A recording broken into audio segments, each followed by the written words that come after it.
Cancer takes away so much, and I think what we're really talking about here is autonomy. Immediately, my mom was kind of thrust in this position of being this sandwich generation, taking care of myself and my sisters and also her parents. That can really impact your sense of identity and your sense of self, which is why we originally started a moment of magic. You have to let the person decide how they want to define themselves and what labels they do feel are and are not applicable. People would say, "I'm so sorry you're sick." And she then goes, "I am not sick. I am."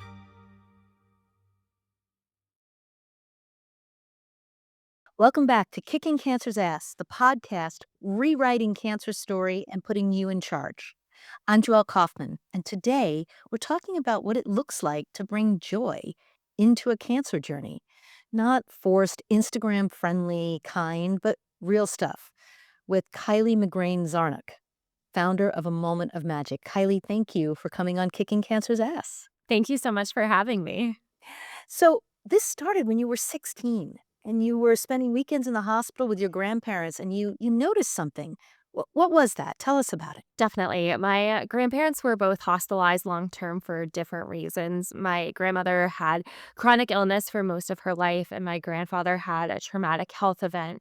And they were separated in the hospital, getting their own medical care. And immediately, my mom was kind of thrust in this position of being this sandwich generation, taking care of myself and my sisters and also her parents.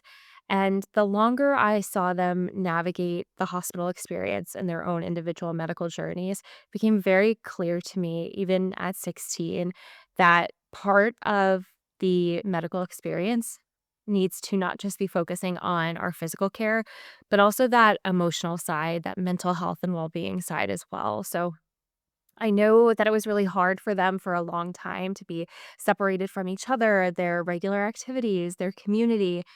And I saw that impact that it took on them mentally, but then I also saw how really small moments of connection, whether it was a nurse that remembered, their names and their family details and really made care personalized, or our families uh, kind of gathering around a common experience, whether it was a holiday or a celebration, or just making those small moments feel really big, that made a profound impact on their medical journey. So that was something I learned very early on in that experience. Yeah. First off, I'm sorry that your mother was so sandwiched. I feel for her. And it's amazing that you noticed that. If you're finding this useful, subscribing is what gets it in front of more people, which is the only reason I do this. Okay, back to it. So at Moments of Magic, you work with kids and young adults, pediatric and what they call, I think, adolescent young adult, AYA. And they're going through cancer at the same time as they're figuring out who they are and how to survive. What does that do to somebody? And what is the research you've done? Tell us about the long-term mental health fallout of facing such a challenge so early. Absolutely. For me, what I saw firsthand in my grandparents' experience was when you spend a lot of time in the hospital and you are treated like a patient, that can really impact your sense of identity and your sense of self, which is why we originally started a moment of magic. For kids specifically, they are in that premier phase of figuring out their identity and who they are and who they're going to be. And that is really sidelined when, first and foremost, especially in a cancer diagnosis, they have to prioritize getting through that and surviving. So, what we have seen firsthand is, first and foremost, for children diagnosed with cancer, it can really shape their sense of self and the way that they move and interact with the world. So, how are they interacting with other people? Are they still being treated the same as a sibling or as a child? Are they getting disciplined the same? Are they getting supported the same? But also, how does it affect their body image, their sense of self, their sense of identity? And what we want to do is be able to provide them with moments of joy and normalcy and community to remind them that before anything else, you are a person foremost, not a person with cancer. That's very sweet. Are you finding that there's a statistical difference between the people who've had moments of magic, people who've had a supported experience versus people who felt a lot more on their own or, limited to them and their family? I mean, I remember There was a boy on my son's all-star baseball team. I think they were maybe 12 or 13, and right before they started to play together, he was diagnosed with leukemia, and he couldn't play, and the kids all put his initial on their helmet, Mhm. and we played for him. And they appreciated that, but they weren't visiting him, and, I don't know how he felt, and I know when it came to high school, he actually chose to go to a different high school because he didn't wanna be the kid who had leukemia. Do you have examples of that and how people deal with this part of their identity and not wanting it to be their entire identity? Absolutely, and I think that hits it head on is how do we navigate these experiences and still keep our sense of self? So what we do at a Moment of Magic is we try to change the way that kids are experiencing the healthcare process and the healthcare journey. So whether it's our really young kids, between the ages of 2 to 7, they wanna be able to play. That's the foundation of childhood, so that's what we're able to bring into the hospital space is highly trained volunteers that use play-based activities, whether it's art or music or, visiting as a princess or a superhero that are just there to focus on the child as a child and not the child that is also a patient. And what we hear so often from families anecdotally is that was the first time I saw my child in that light since we started this journey, being able to smile, to laugh, to be carefree, that had a stranger come into their room first, not to take vitals or give medicine, but to just treat them like a kid. And then for our older survivors and children that are navigating that process, whether they're teenagers or young adults, the thing that I find really powerful is having them in a room together and being able to communicate their experiences with one another because cancer can be such an isolating journey. And hearing that someone else has navigated what you have navigated and felt the same way, whether that's anxiety or depression or survivor's guilt, et cetera, all those mental health aspects that come with a cancer diagnosis, that has been really powerful as well. And that's something that we're able to provide through the organization. Yeah, we did a program with the football team called Touchdowns for Cancer or something like that, and we raised a ton of money for the Stanford adolescent young adult program, and that afforded us the opportunity to bring the players to the program and to hear about it, and, I don't know if the football players kinda really got it until they were there, Mhm. but hearing, these kids are facing cancer and trying to figure out college applications, facing cancer and trying to figure out prom or sexuality, or Yeah. they're a little bit older and they're facing cancer and having to put college or career on hold, and everybody else is doing the thing, and they're in this alternative unpleasant universe. And tell me a little more about how Moments of Magic helps these older teens. You said you bring them together to talk, but Mhm. I know there's more. Absolutely. We have a program called Express, Create, Heal. And through that program, we used community based and play based interventions to teach children about their mental health, children and teens about their mental health, and most importantly, tools for coping and resilience. So, for our young adults, one of the most common things that we both heard anecdotally and through our research was the change that cancer has on body image. Body image is challenging for anyone going from a child to prepubescent to a teenager, but navigating that on top of hair loss or scarring or body weight fluctuation, that just takes it to a whole nother extreme. So we worked with the medical advisory committee to put together a few different programs, and one specifically just focused on body image. And we start with things that are really simple. It feels like things that teens would do every day, whether that's journaling or making friendship bracelets or just art play. And we use those as foundational tools to talk about the experience and make it less stigmatized and open it up, but also create that sense of community because when you can hear someone else validate your experience, it's really powerful.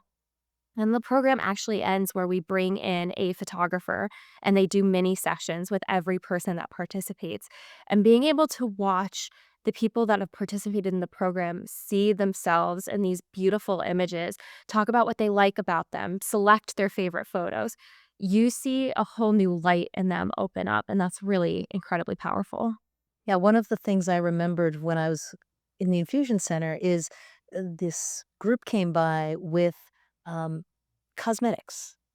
And the idea was, put on lipstick or, you know, get something that would make you feel a little bit prettier or livelier or what have you. I was just thinking as you were talking, like, is there a glam squad that comes in and works with these, young adults and adolescents? And I mean, even the little Yeah. kids, I mean, they like face paint. They like, Mhm. this is fun. And it kind of gets you to see a different face. It definitely does. One of the activities that we do is just about the power of self-care. So we have them make their own lip scrubs. It's a really simple activity, but it's very tactile. You're making it yourself, and then you're able to talk about what does self-care look like, because it's not all face masks and beauty products, but those things do make a difference in taking time to think about how we're thinking about our bodies, how we're talking about our bodies. That is really critical, especially when you're navigating into survivorship. So that's one of the activities we do. One of the other things that we do with the friendship bracelets is we actually have them make the bracelet for themselves. So they have to pick a word or an attribute that they're most proud of.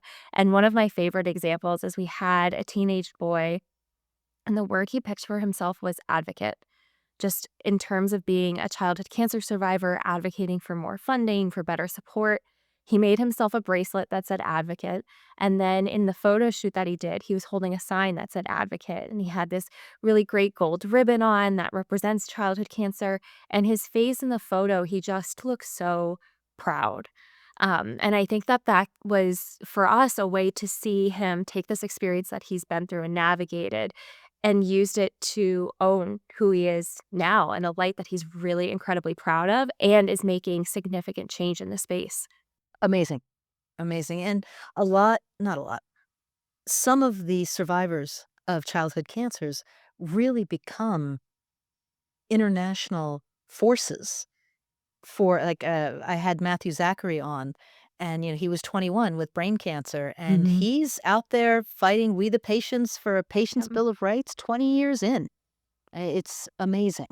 Absolutely. I mean, the work that they've done with things like stupid cancer or creating a space that's more accessible, and I think especially community based, so much of what we hear from families, siblings, and people going through the cancer experience themselves is how isolating it feels. And I think, especially for children with cancer, people don't like talking about things that are sad.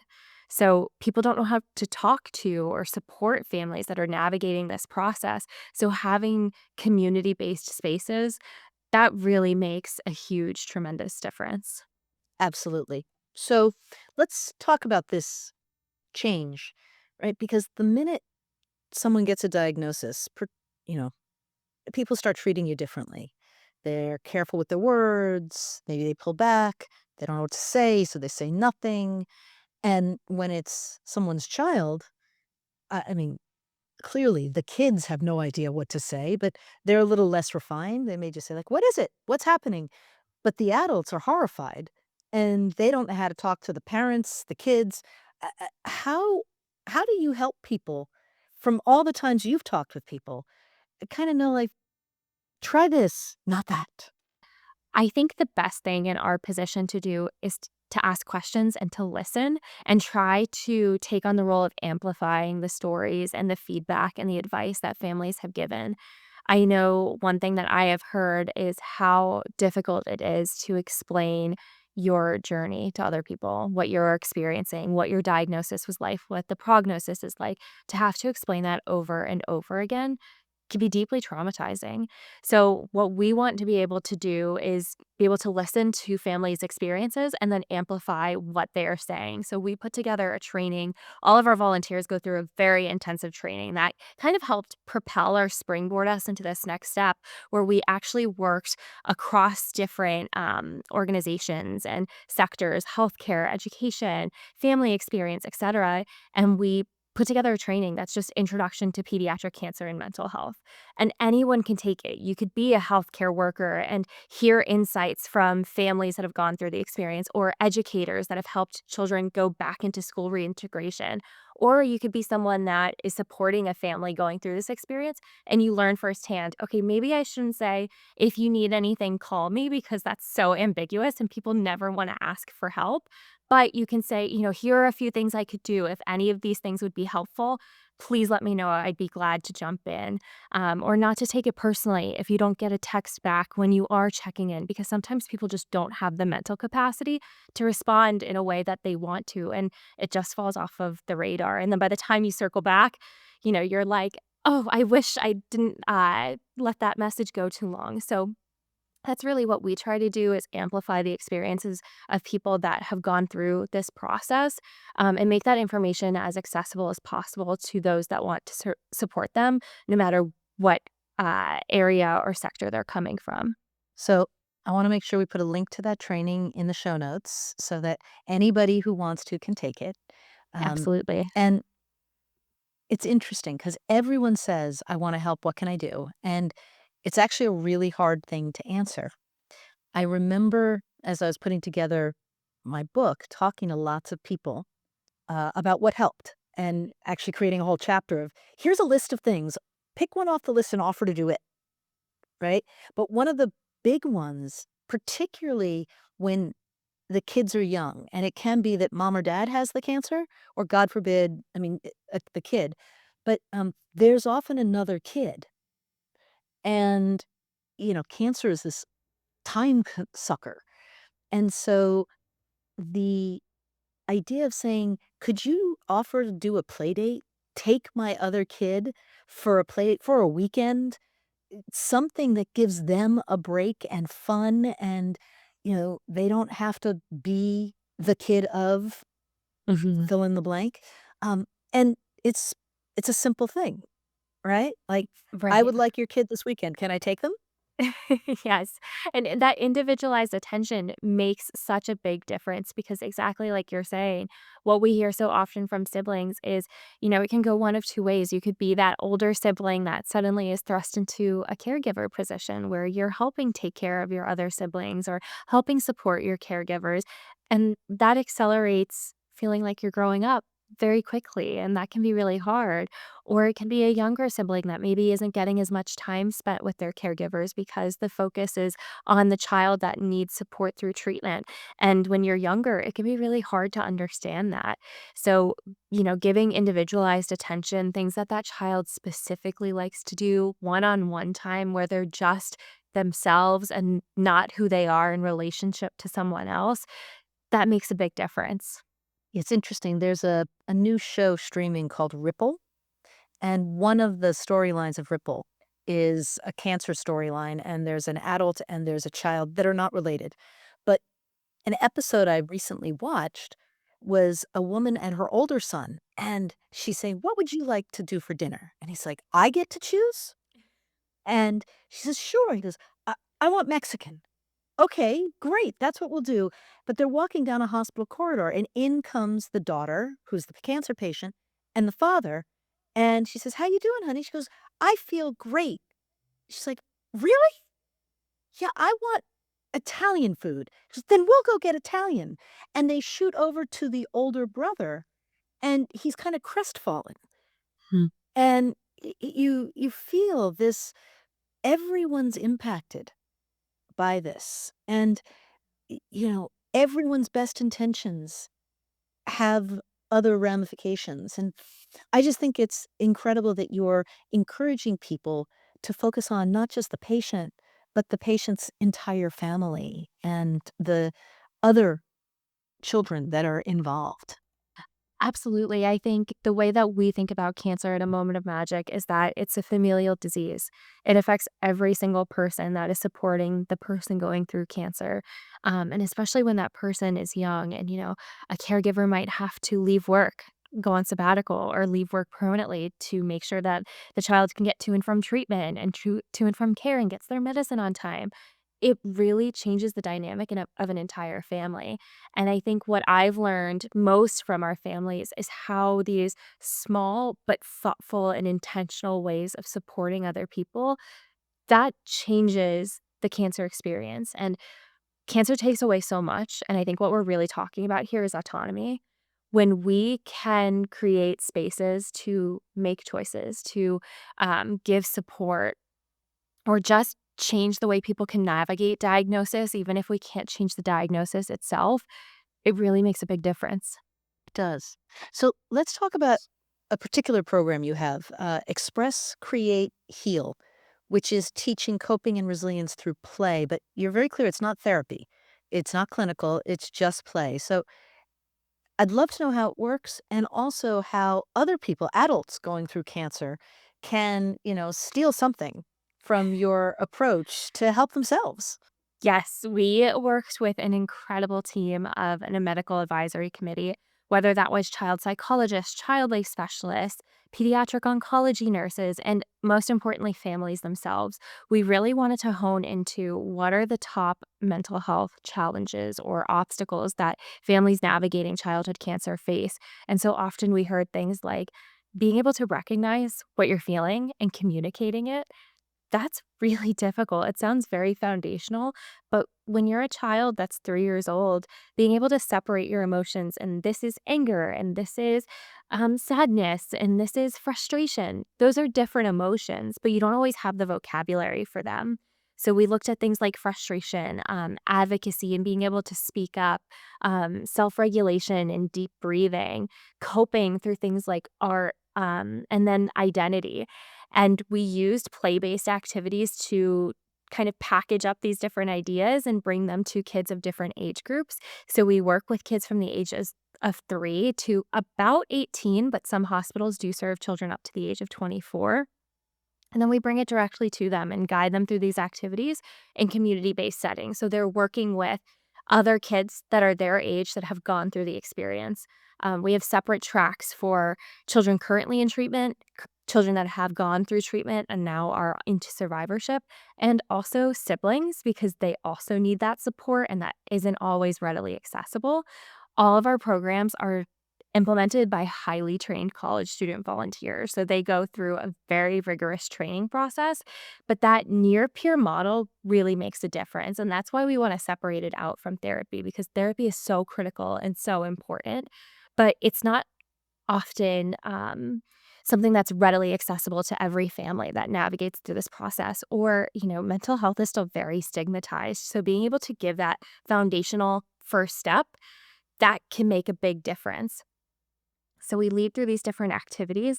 We have implemented them everywhere from community-based programs at specific childhood cancer events to inpatient playrooms to even in waiting rooms. We had a volunteer do an entire program for a small group of kids in Spanish and Children's Hospital here in New York City.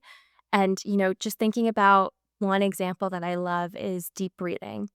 If you ever asked a child that's 3 years old to self-regulate and deep breathe so they could have their port accessed, that's not gonna compute because that's not their language, but you can show them the muscle memory of deep breathing by blowing bubbles, and that's a foundational first step where they can feel what it feels like to deep breathe, and then we can gradually upgrade to different, methods, and then caregivers can take this with them, so the next time they're going to an appointment or the child is feeling overwhelmed, they pull out their bubbles, and it's a little kind of coping strategy or hack that they can use to take on mental health and mental wellness a lot earlier than a lot of us had access to growing up. So I'm seeing a recommendation that as people are going into their oncology appointments or an infusion center, they bring a little thing of bubbles and they just go, Yeah, bubbles are great.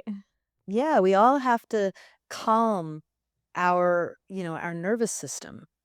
And it doesn't take much to surge it. So, bubbles are, I think, 99 cents or maybe a buck 99 for a thing of soap and bubbles. And, it's bubbles. I love that idea. Um, I also think this concept of near peer. How many hospitals and how many college students have you had involved in moments of magic?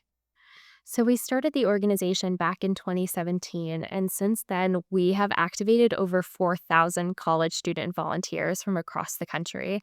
Our model and the way that we work is we partner with colleges and universities, and then we recruit, engage, and train the volunteers in their local areas and partner them with hospitals and nonprofit and care centers in their local community. So 4,000 college student volunteers have been activated, and we partner with over 450 nonprofit organizations, hospitals, and care facilities to actually bring these programs to children in need completely free of cost. Since 2017, we've impacted more than 185,000 medically vulnerable children.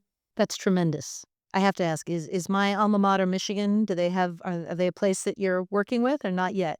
Not yet. So, if any Michigan students are listening or parents of Michigan students, please reach out to us because we'd love to have them start a chapter. Is that how it works? They start a chapter? Is it often independent of the Greek system, or are some of them associated with the Greek system? Like, how does it work?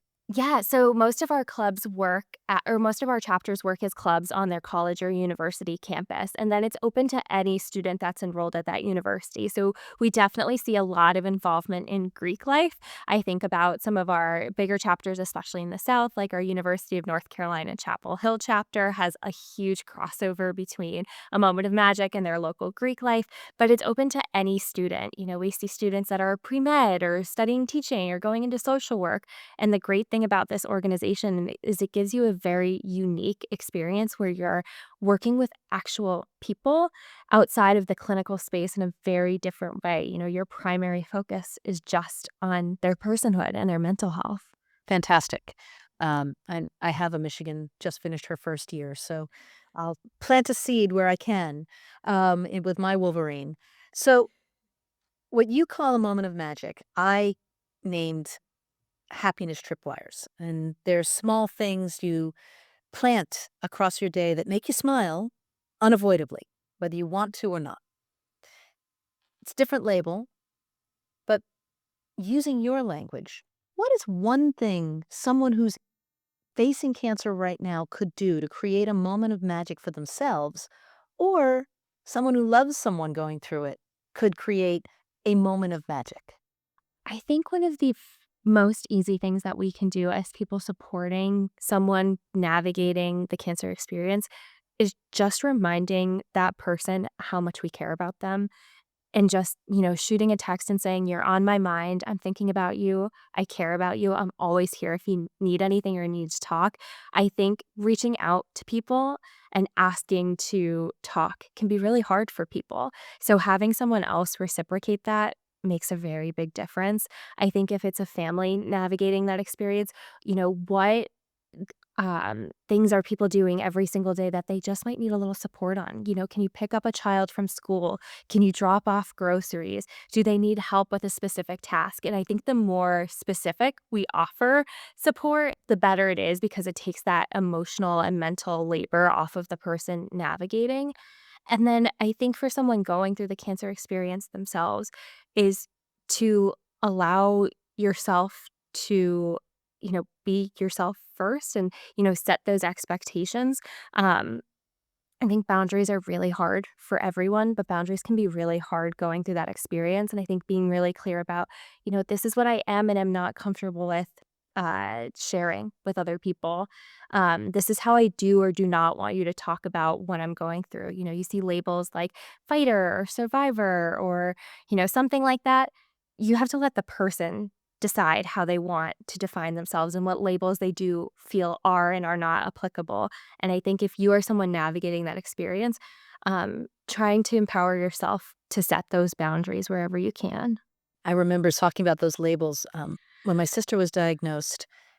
She had just completed an Ironman, Wow. and people would say, "I'm so sorry you're sick," and she then goes, "I am not sick. I am strong. I just happen to have cancer." Right? It really irritated her. So I think that's really important to ask people. Also, want to go back. You mentioned how there's a lot of load in just answering the question, "How you doing?" Or "Tell me what happened. What's going on?" Like the story doesn't get better with repetition. And one of the moments of magic or happiness tripwires that I recommend is whether you use Caring Bridge or something else, put the story how you want to share it. And you don't have to make it public. You can choose who you want to share it with. And tell people, like, please go there first. And people can express support and caring and all wonderful things, which is actually really nice. But the story's there. You don't have to ask. I've told it. And my telling it again isn't going to help me. So if you wouldn't mind, it's there. And because you can control who sees it, the privacy thing, it's really important.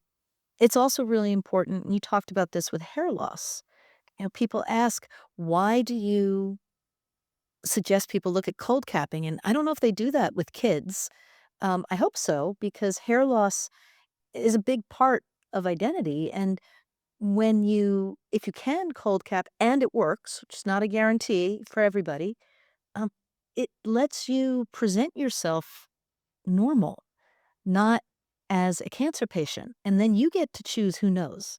So I Mhm. love this discipline of respecting the agency of the person you're supporting. I think that's exactly it. I think so often when people are going through the cancer experience, that cancer can become who you are and not what you're going through.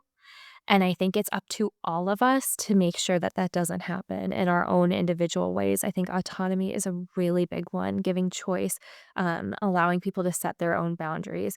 I think, following up and letting people know that you're here for support is definitely really important. But I also think, like you mentioned, say, how are you doing? I'm just checking in. And really being willing to listen to that answer no matter what that answer is, not giving advice about someone else that went through cancer, not trying to relate it to something that you've personally gone through to try to create some kind of shared empathy or shared experience. Not trying to force platitudes or optimism. If you ask the question, be willing to hear and listen to the answer and be that space. Um, we wanna show up intentionally and thoughtfully, and I think that's really key. Love that. And you can handle the answer, right? Like people are afraid. It's like you can handle it, right? And people will tell you if they feel like talking about it.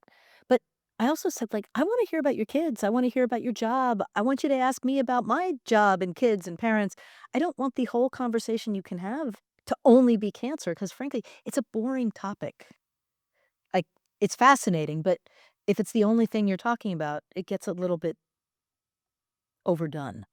So, all right, Definitely. right? So let's play the lightning round. So this is shorter answers. I ask, I'll say something. You reply with the first thing that comes to your head. Okay. Number one, the biggest mistake people make when trying to support someone with cancer is Putting themselves in the center of the experience instead of centering the person going through the experience. so shorthand, it ain't about you. Yes, exactly. Exactly. Do not take a starring role in somebody else's show. Doesn't work. Exactly. By the way, a way you do that when people tell you stories about someone else's cancer or their cancer, and it's very tempting when you're a survivor, right? And to learn to say, what are you looking for in this Yeah, moment? And, how can I be of service to you? definitely. And again, it goes back to that choice and autonomy. Yeah. All right. What is one thing you wish hospitals would do differently tomorrow?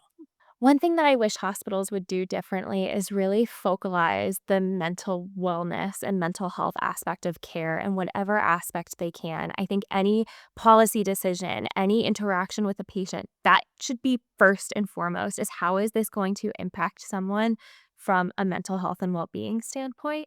And I know that, resources are limited, time is limited, etc. But, we're trying to take care of the person, not just the diagnosis. 100%. So I didn't ask you about the Elsa dress story, and I do want to hear it. But you went to a hospital in an Elsa dress, and A little girl in pediatric oncology taught you what? She taught me how slowing down and small moments of preserving personhood can dramatically impact the trajectory of someone's care. And I think one lesson that I really saw from her, and I could tell the whole story, but I think one lesson that I really saw from her firsthand is what's possible when we do that in care, which is such a fast paced, trying to aim for efficiency space. But when we do have the ability to slow down, when we focus on something that that person likes and what will bring them joy, even though they're navigating an experience that can be anything but joyful, it really impacts the way someone moves through treatment. All right, so we should pause the lightning round. I want to hear the story. Tell us the Elsa story. Yeah. So, after watching my grandparents navigate illness for several years, I was going into college my freshman year, moving from a smaller town in Pennsylvania to New York City. And I went away to school, and within 2 weeks of each other, my grandparents, who were married for 65 years, passed away. And I always consider them the real life notebook story. And what I had learned from that experience was what I keep talking about, but those small intentional moments making a big difference in their care. Because when they passed away, and I was kind of going through the catalog of memories and moments that were really special that I was holding on to, I thought it was really special that some of my favorite memories with them were in the hospital despite everything else that was going on. We found ways to laugh. We found ways to keep family traditions. We found ways to build community around them, whether that was, the holidays or bringing in their favorite foods or decorating. But one thing I always did, for my grandmother, she was so upset that she couldn't be a part of big milestones. So whether it was my graduation or my prom, I would go and see her that day in that outfit. So I had this really sweet picture on my college desk. It was me in a prom dress, this big poofy prom dress, and my grandmother. And she just had this big smile on. And I kept thinking about that day and that experience.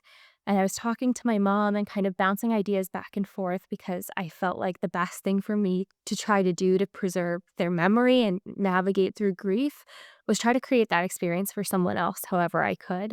And I kept thinking about kids. I kept thinking about kids that were hospitalized. And one, how not fair it is, but two, how many experiences they can miss out on because of what they're navigating. So I was bouncing ideas back and forth with my mom, and Frozen was kind of at the height of its phenomena. And I just said, what if you thought, what would you think if I got this princess dress and dressed up like Elsa and went and visited my local children's hospital? And she thought it was a great idea. So I did it. I did it for the first time. And I thought it would be something I did, every few weeks or every month. And that would be my service opportunity. But I went to Cohen's Children's Hospital on Long Island, which is a huge 202-bed hospital. And I was there for hours. We saw every child that would have us in their room dressed like a princess. And you walk in a stranger, but you walk out a friend. And you walk into the room of a child that is a patient, but you walk out and they're just a kid again. And that was the experience and the magic that I kept seeing. So I met this little girl on the pediatric oncology floor, and we just happened to be walking past each other in the hallway. And she was so small, kind of peeking out behind her mom and a little nervous. But then she really warmed up to me. And soon she was singing the entirety of the Frozen soundtrack, like at the top of her lungs. And we had this little crowd among us. So, like, all of the doctors had stopped and the nurses had stopped to just watch this little girl. And we just had this group in the hallway. And you just kind of watch time stand still for her, where again, she's wearing this hospital gown, she has her IV pole, but all of that disappeared in this interaction. She was just a little girl with her new friend that was dressed in a princess costume, just experiencing this really special moment. And I left the hospital knowing that one, I wanted to start a nonprofit organization, and this is what we were going to do. And two, I wanted as many college students as possible to get involved in the program because I think that young people can really make a profound difference. And they're our future caregivers and leaders and nurses and doctors. And that's what we did. I love it. And I would suspect that as far as that little girl was concerned, you were Elsa. You weren't a girl in an Elsa dress. You were Elsa, and you came to her hospital, and she was singing and with Elsa. I think that's one of the reasons why I selected the name A Moment of Magic for the organization was because we focus on each individual moment at a time. And that little girl, that was her moment of magic. It was a singular moment just for her where she was the main character in the story. And yeah, I think, for me, I was Elsa to her, but for me, she was the impetus and the catalyst for what became a moment of magic. And her experience has now impacted so many other children and the way that they have experienced care. That's amazing. 185,000 children. Yes. So, all right, back to the lightning round. So, we talk about moments of magic in the hospital and this wonderful thing you're doing, but survivorship, and God willing, most of these kids are going to be survivors. It gets almost no airtime. It's something I'm releasing. By this time this comes out, I will have released an episode basically of What Now? Because you finish treatment and maybe you're monitored, observed, but you're basically go back, integrate into life. You're like, what now? So, what have you learned about what survivors need and what survivors need to hear? I think so often, so many of us want to support people to the time that they get to survivorship. It feels like this huge milestone. You're ringing a bell. You might have a party. It feels like, great, this chapter is complete, but the story is not over. And survivorship never ends. You might get to that 5-year mark where it's no evidence of disease, but that doesn't mean that all of your experiences are suddenly washed off and you turn the next page. Especially when it comes to the mental health side, whether it's PTSS or PTSD, dealing with going back to the hospital and getting checkups and the emotions that can come with that. Every time, you're going to urgent care, that's something that I've heard quite often. I have to go to urgent care. I have to explain, have I gotten any recent surgeries?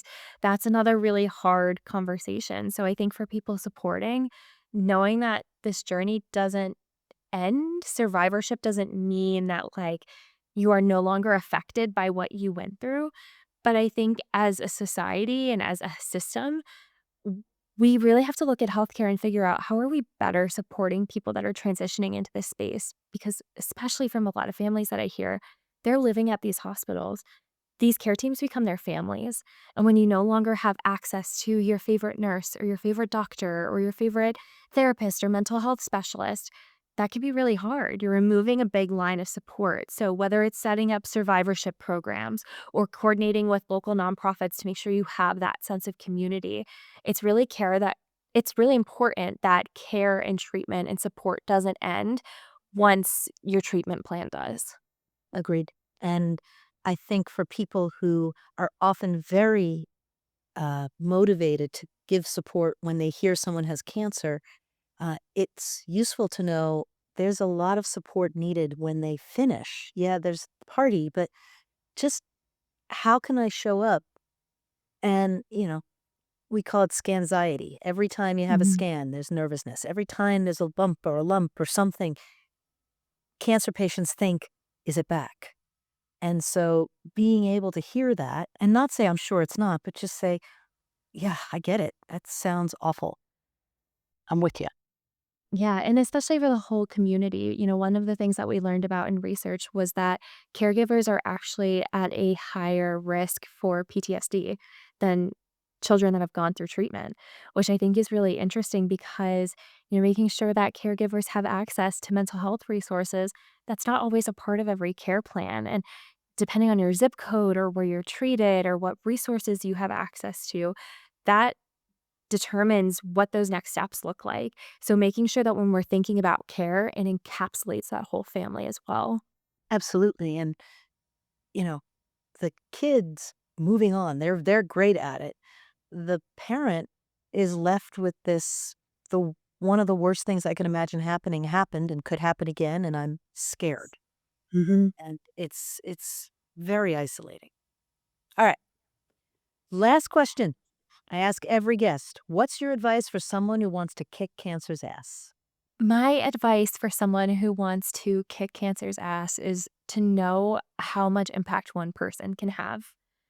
Sometimes we think that things are really small and might not make a big difference, but your one touch point with that person might be the thing that changes the trajectory of their day. And if they have enough good days, that can make a huge difference. Research shows that people that have a stronger support system are more likely to survive cancer. And so, whether it's offering to drive to and from appointments or visits, or just showing up and being a friend and taking notes during the doctor's appointment, or dropping off those groceries, whatever that looks like, or if you're the person actually navigating care yourself, thinking about what those small intentional things are that you can do to take care of yourself, those little things add up and they add up very quickly. Absolutely. That's why I call them happiness tripwires. And they often cost nothing. Just giving somebody a smile, a memory, uh, some expression of affection is tremendously valuable and actually boosts your immune system.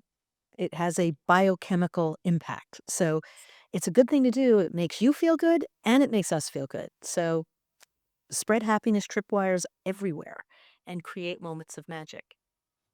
Absolutely. How can listeners find you and how can they support a moment of magic, especially if they want to bring a chapter to their city or connect college students who want to volunteer? Yes. So if you'd like to learn more about A Moment of Magic, definitely check out our website, amomentofmagic.org. We are on every social platform, whether that's Instagram, Facebook, etc. So definitely check us out there to see more about the behind the scenes of what we do. If someone's interested in starting a chapter, heading over to our website, we focus most of our character programs or higher lift programs in the college space, but we also do have a chapter system for anyone that's looking to support in any capacity. So, a momentofmagic.org is the best place to go. And then we have a huge event coming up in September. It's our Night of Magic celebration. It's this really beautiful, really fun rooftop celebration fundraiser, and it powers our mission all year round. It's on September 25th. So, if you're interested in learning more about that, definitely visit nightofmagic.gala.org. Fantastic. What a great thing you're doing. What a great organization to support. Thank you for sharing it with my audience and for your part of kicking cancer's ass. Because for 185,000 children, you've made a huge contribution to their ability to go through this and their families and their siblings. It's just wonderful. Thank you. Oh, you're welcome. We never choose the pitch, but we always choose the swing. I'm Joelle Kaufman. If this episode helped you think differently about how you can create joy or how to show up for someone who needs it, share it. Share it with other people. If you want to support the program, become a subscriber. You can subscribe on any of the podcast platforms, YouTube, or at kcapodcast.com. You'll find show notes. You'll find articles. I'll be writing up things about Moment of Magic there. And so I hope you'll join us. And until next week, keep kicking cancer's ass.